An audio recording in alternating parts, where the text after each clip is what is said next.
ఉన్న బంగారాన్ని విడిపించి ఆ రోజు ఆన్లైన్ రేటుకే మేము కొంటాం. Sharma gold company.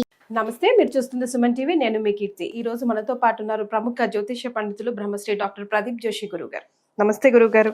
శ్రీమాత్రే గురుగారు, లాస్ట్ టైం మనము వీడియో చేసినప్పుడు మీరు చెప్పున్నారు ఆగస్ట్ 18th తర్వాత నిజంగానే విపత్తులు వస్తాయి, వరదలు వస్తాయి, చాలా తెలుగు రాష్ట్రాలకి కొంచెం ప్రాబ్లమాటిక్గా ఉంటుందని. అన్నట్టు తూచా తప్పకుండా అయింది. అయితే ఇప్పుడు మళ్ళీ మనకి పాక్షిక చంద్రగ్రహణం సెప్టెంబర్ 18th నుండి. మరి ఈ ప్రభావం తెలుగు రాష్ట్రాలపైన, ఇతర దేశాలపైన, ముఖ్యంగా మన దేశం పైన ఎలా ఉండబోతుంది, విధి విధానాలు ఏం పాటించాలి అని మీ ద్వారా తెలుసుకోవాలనుంది. శ్రీ గురుభ్యో నమః. శ్రీమాత్రే నమః. రోగాన్ అశేషాన్ అపహాంసి తుష్టా రుష్టాతు కామాన్ సకలాన్ అభీష్టాన్ త్వామాశ్రితానాం న విపన్నరాణాం త్వామాశ్రితాం హ్యాశ్రయతాం ప్రయాంతి. సర్వాబాధా ప్రశమనం త్రైలోక్యస్యాఖిలేశ్వరి ఏవమేవ త్వయా కార్యం అస్మద్వైరి వినాశనం.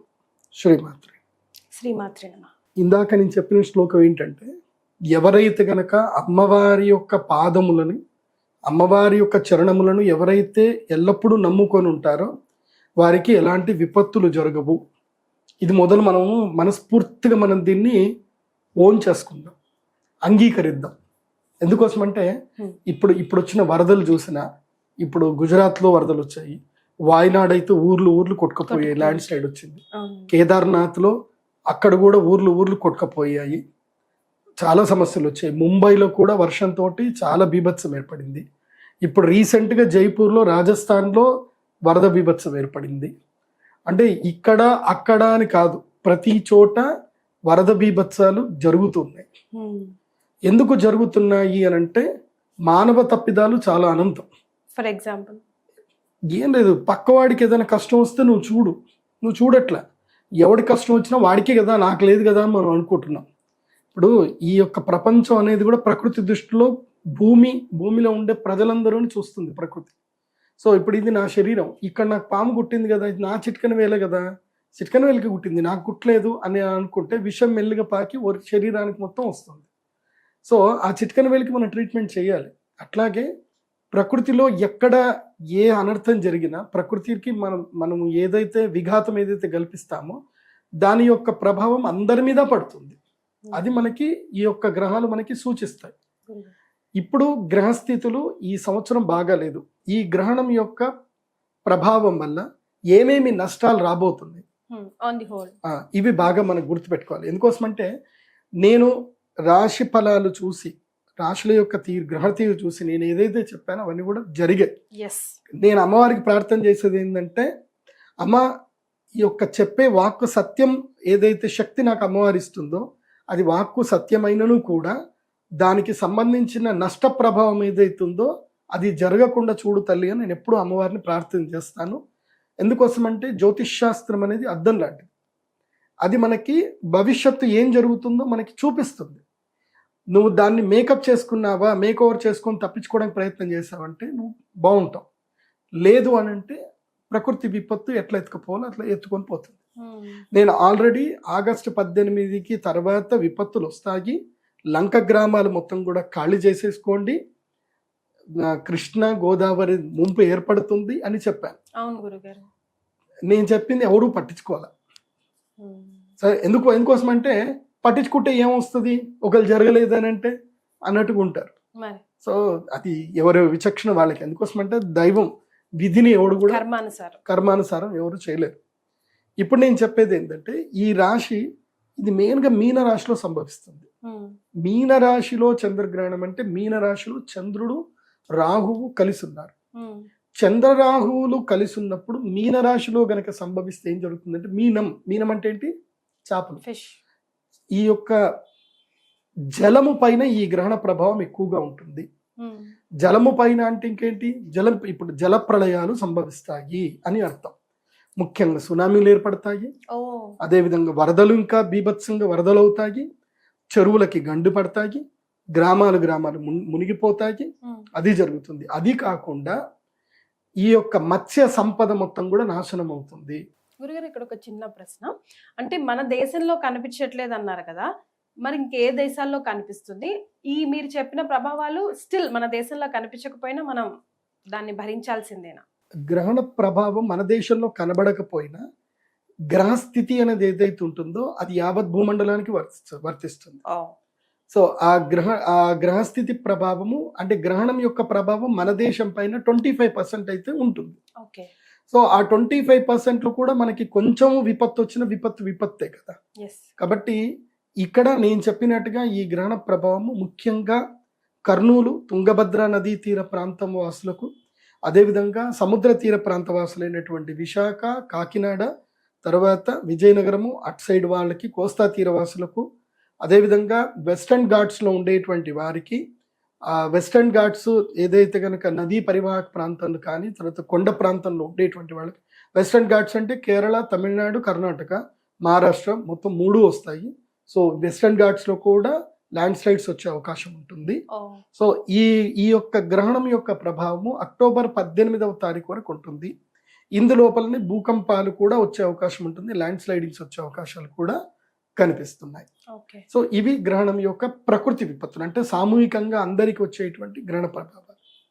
మరి ఈ గ్రహణ ప్రభావానికి రెమెడీ ఏమిటి, ఏం పరిష్కారాలు ఏం చేసుకోవాలి అని అంటే దైవధ్యానం తప్పకుండా చేసుకోండి. ఇంట్లో ఉండండి, దైవధ్యానం చేసుకోండి. ఈ గ్రహణము జలము పైన గండంగా వస్తుంది కాబట్టి నదీ పరివాహక ప్రాంతాలకు వెళ్ళకండి. తర్వాత విహారయాత్రలకి, నదుల్లో విహారయాత్రలు, స్పీడ్ బోటింగ్ అని చెప్పి వాటికి కూడా వెళ్ళకండి. అదేవిధంగా మేము అన్ని ప్రికాషన్ తీసుకున్నామండి అన్నీ అనుకున్నా వేస్ట్. ఎందుకోసం అంటే మొన్న ఈ మధ్యలోనే నంద్యాల దగ్గర ఒక పెద్ద పోలీస్ ఆఫీసర్ వాళ్ళ పిల్లలే విహారయాత్రకని వెళ్ళారు, బోట్లో లైఫ్ జాకెట్ వేసుకున్నారు, అన్ని వేసుకున్నారు. వాళ్ళ దురదృష్టం ఏందనంటే లైఫ్ జాకెట్ వల్లనే వాళ్ళు చనిపోయారు. అది ఎందుకోసం అంటే ఆ బోట్ తిరగబడిన బోట్ వాళ్ళ మీదే పడింది. సో ఆ బోట్లో నుంచి వీళ్ళు బయటకు రావాలంటే మునిగి బోట్లో నుంచి బయటకు రావాలి. వీళ్ళు మునుగుదామంటే లైఫ్ జాకెట్ మునగడానికి ఛాన్స్ ఇవ్వట్ల. సో ఆ బోట్ బరువు వెళ్ళిపోయి వీళ్ళు లోపల మునిగిపోయారు. సో వాళ్ళు బయటకు రాలేకపోయారు. ఇది ప్రెషర్ ఏమో పైకి కొడుతుంది, బోట్ ఏమో పైకి ప్రెషర్ ఇస్తుంది. సో అకస్మాత్తుగా అక్కడ చనిపోయారు. ఇంకా సో మరణం అనేది, మృత్యుగండం దీనిపైన ఉంది అన్నప్పుడు అది జరిగిపోతుంది. అక్టోబర్ 18వ తారీఖు వరకు గండ పురుషుడు భూమిపైన సంచారం చేస్తాడు, అందులోపల జలము పైన సంచారం చేస్తాడు, తదుపరి అగ్ని పైన సంచారం చేస్తాడు. అంటే విద్యుత్ ఆఘాతాలు బాగా జరిగే అవకాశం ఉంటుంది. కాబట్టి విద్యుత్ అధికారులు కూడా చాలా అప్రమత్తంగా ఉండండి. అండ్ ప్రజలు కూడా చెప్పేది ఏంటంటే మీరు విద్యుత్ అధికారులని కోప్పడకండి, తిట్టకండి. వాళ్ళు కరెంటు తీశారు అని అంటే మన మంచి కోసమే తీశారు అని అర్థం చేసుకోండి. ఏదో సీరియల్ మిస్ అయిపోతున్నామో, క్రికెట్ మిస్ అయిపోతున్నావు అనుకుంటాం కానీ అక్కడ లైఫ్లు మిస్ అయిపోతాయి. ఎందుకోసం అంటే ఎక్కడైనా ఒక తీగ నీటిలో తెగిపడిందంటే ఎర్త్ సరిగ్గా లేకపోతే ఇంకా అందరి ప్రాణాలు ఎగిరిపోతాయి. సో ఆ విషయంలో జాగ్రత్తగా ఉండండి.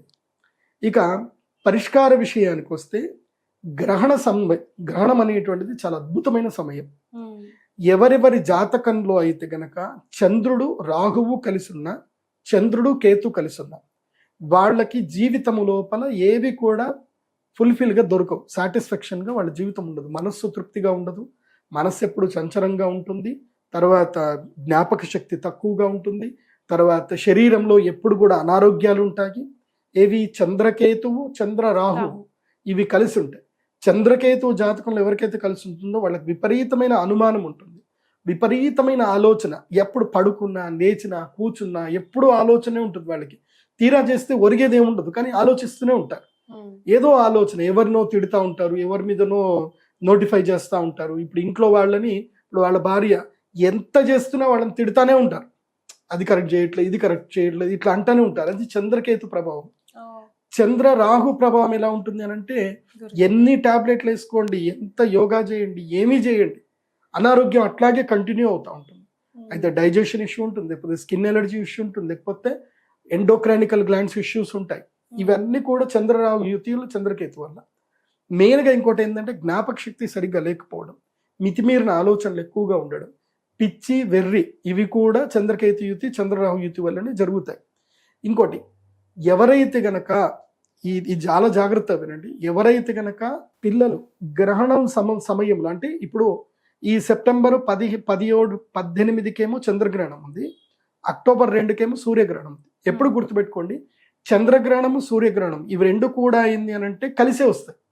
అంటే 15 రోజుల గ్యాప్ లోనే వస్తాయి తప్పకుండా. ఇటు సూర్యగ్రహణం వచ్చింది అని అంటే తర్వాత చంద్రగ్రహణం పక్కా గ్యారంటీకి వస్తుంది.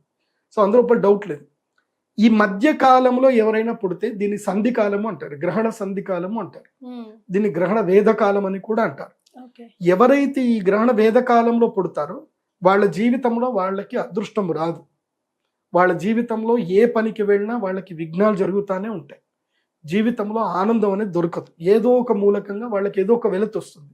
అయితే కుటుంబ జీవితం బాగుండదు, లేదా ఆరోగ్య జీవితం బాగుండదు, లేకపోతే ఫినాన్షియల్ సపోర్ట్స్ ఉండవు, లేకపోతే ఇల్లు దొరకదు, లేదంటే వాహన గండాలు ఏవో జరుగుతూ ఉంటాయి. ఇలాంటి ఇబ్బందులు ఈ గ్రహణ వేదలు పుట్టినటువంటి వాళ్ళకు ఉంటాయి. సో విన్నారు కదా, గురుగారు చెప్పింది తూచా తప్పకుండా పాటించండి, అంతా మంచి జరుగుతుంది. అంతే కదా గురుగారు? శ్రీమాత్రే నమః. శ్రీమాత్రే.